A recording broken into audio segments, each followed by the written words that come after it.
तर hello friends, हे बघा आता मी करंजाचं सारण केले सकाळी.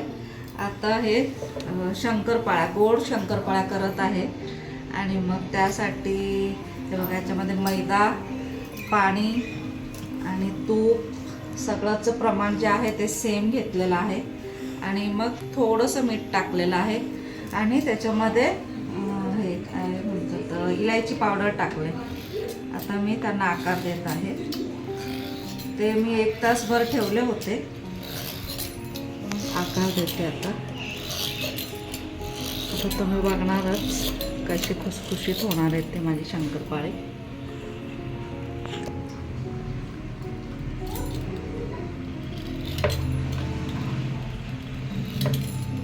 आपल्याला हवं तसं आपण आकार देऊ शकतो.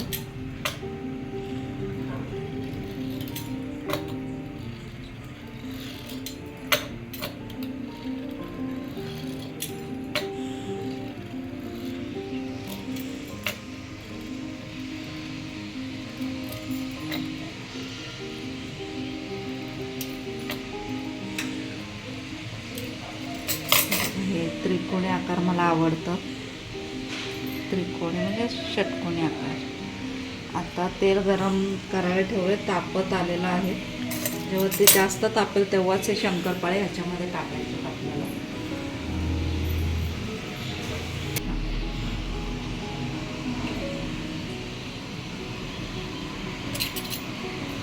तर तुम्ही बघू शकता तेल छान कडकडीत तापलेलं आहे.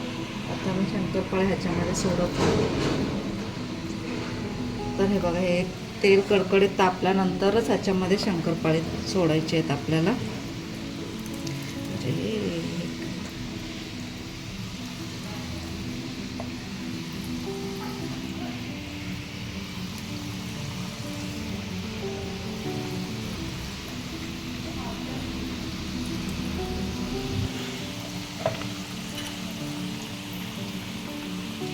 तर हे बारीक गॅस करून गरम करावं, हे फ्राय करावं लागतं.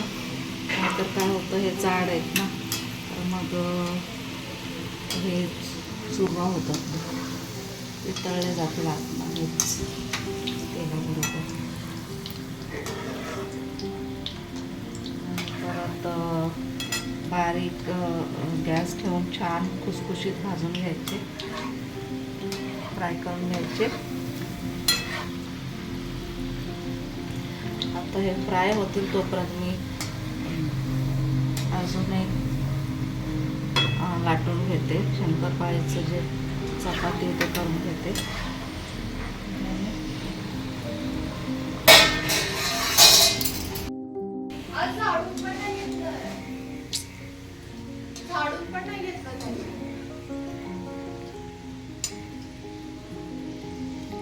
डिलीट कर.